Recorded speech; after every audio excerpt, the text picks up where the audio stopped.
చెప్పనా అండి, కేసీఆర్ గారు అక్కడ వాళ్ళ ఎంపీలు ఉన్నారు, వాళ్ళ ఎమ్మెల్యేలు కూడా కొంతమంది ఉన్నారు కదండి. ఇలాగే ప్రెస్లో చెప్పించే వాస్తవాల్ని కప్పిపుచ్చి అవాస్తవాల్ని ముందుకు తీసుకొస్తున్నాడండి కేసీఆర్. నాకు అక్కడ ఉన్న వాళ్ళకి ఎవరు పడలేదని మీకు ఎవరు చెప్పారు? మేము చెప్పానా? లేదా అక్కడున్న మా కాంగ్రెస్ వాళ్ళు ఏమన్నా చెప్పారా? ఎవరు చెప్పలే కదండి. ఇప్పుడు ఎమ్మెల్సీ ఇచ్చినందుకు కూడా ఏంటి ఏంటి ఏంటని ఆయన కదా స్ప్రెడ్ చేస్తున్నాడు, ఆయన కదా ఈ రకంగా మాట్లాడుతున్నాడని మీకు తెలీదా అండి? మీ మీడియా సోదరులకు తెలీదా? నేనేం పని చేశానని 1998 నుంచి నేను పనిచేసింది తెలీదా? 28 ఏళ్ళు ఎలాగా పనిచేశానండి, పార్లమెంట్లో కొట్లాడని తెలీదా? ప్రజలకు తెలీదా? మనం నా నోరు మీరు మూయొచ్చు, మీ నోరు నేను మూయొచ్చు, కానీ ప్రజలు చూస్తున్నారు కదా, ప్రజలకు తెలీదా రాములమ్మ ఏ రకంగా కష్టపడిందని? వాట్ ఈస్ దిస్ అండి?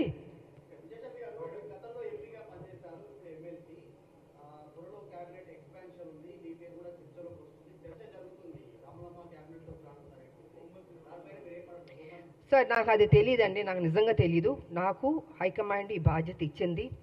మా ముఖ్యమంత్రి గారు కావచ్చు, మహేష్ కుమార్ గౌడ్ గారు కావచ్చు, ఇంతమంది ఎంతో ఆప్యాయతగా నన్ను పార్టీలో ఆహ్వానించారు, నాకు ఈ బాధ్యత ఇచ్చారు. డెఫినెట్గా నేను పనిచేయడం అండి, ఇన్ని సంవత్సరాలు నేను పనిచేస్తూనే ఉన్నాను తెలంగాణకి. ఇది ఒక బాధ్యత, ఇది ఒక నాకు ఉద్యోగం అనుకుంటున్నానండి, వేరే ఇంక నేనేం అనుకోవట్లేదు. ఈ ఉద్యోగానికి ప్రతిపక్షాలను నోర్లు ముయించాలి, వాళ్ళు చేసిన తప్పుల్ని ప్రజలకు తెలియజేయాలి, ఏ రకంగా లూటీ చేశారో అది బట్టబయలు చేయాలన్నదే నేను కోరుకుంటున్నాను. అంతకంటే నా మైండ్లో ఏమీ లేదు, అసలు నా మైండ్లో ఏ ఆలోచన లేదు, అసలు ఇది కూడా ఆలోచన లేదు. అన్నీ ఒక్కొక్క బ్రేకింగ్ న్యూస్లు వస్తుంటే నేనే చూస్తూ ఉన్నాను, మీతో పాటు నేను చూస్తున్నాను. నేను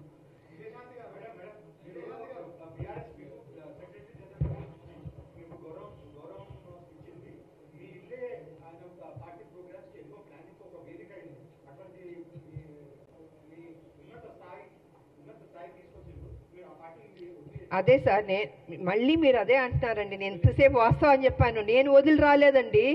కాంగ్రెస్ తెలంగాణ ఇస్తున్నాం అని చెప్పగానే అదే రోజు రాత్రి 12ంటికి నన్ను సస్పెండ్ చేశాడు, కారణమే లేదు. ఆయన అడగండి ఎందుకు చేశారు మీరు? రాములమ్మని కష్టపడింది కదా, బై ఎలక్షన్స్ కష్టపడింది, కొట్లాడింది, నీ పార్టీ డౌన్ అయిపోతుంటే మరి 2009 ముందు తీసుకుని చేర్చుకున్నావు కదా రాములమ్మని. నా సొంత పార్టీ ఉంది అప్పటికి. నువ్వు సభకు రాకపోయినా మీరా కుమార్ గారికి పార్లమెంట్లో నువ్వు లేవు కదా, పారిపోయావు కదా హౌస్ నుంచి. మరి నేను కదండి ఉన్నాను చివరిదాకా, బిల్లు పాస్ అయ్యే వరకు. మరి మాట్లాడండి మీరు మీడియా సోదరుల్లో. నన్ను ప్రతిదీ అడుగుతుంటే నేనేం చెప్పనండి?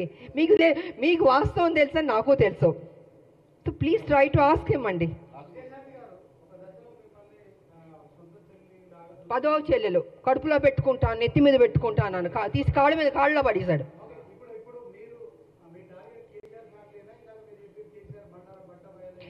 అవునండి, ఇప్పుడు కాదు సార్ నేను అంటుంది, కేసీఆర్కి బాధ్యత లేదండి.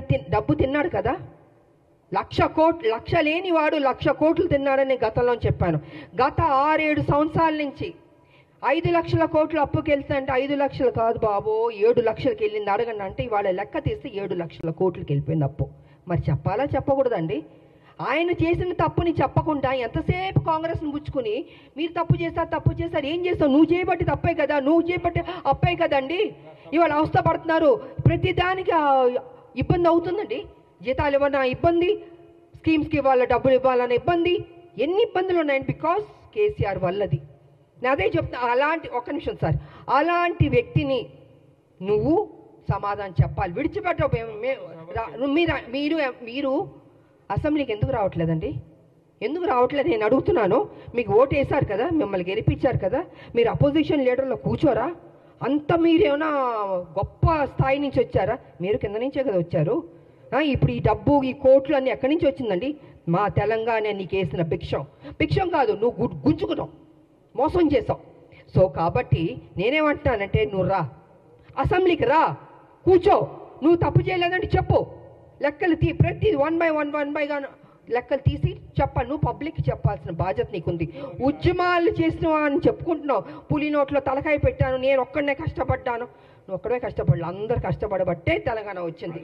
నువ్వు అందరినీ వాడుకున్నావు, అందరితో పని చేయించుకున్నావు, నువ్వు మహారాజులా ఎంజాయ్ చేస్తున్నావు.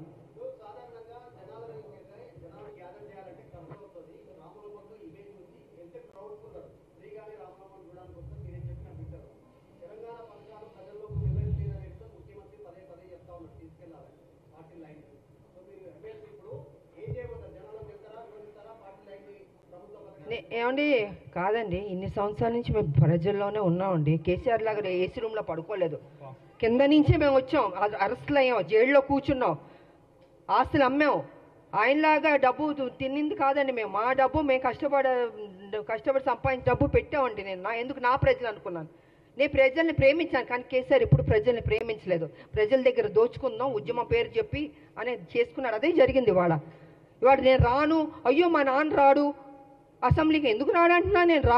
అడుగుతాడని అంటే భయమా? అప్పుడు తప్పు చేసావనే కదా నువ్వు. అవునా కాదా చెప్పండి సీనియర్, అవునా కాదా? మీరు అడగాలి అన్న. మీరు అడగకపోతే ఎలాగా? రాహుల్ అడిగితేనే రావట్లేదు.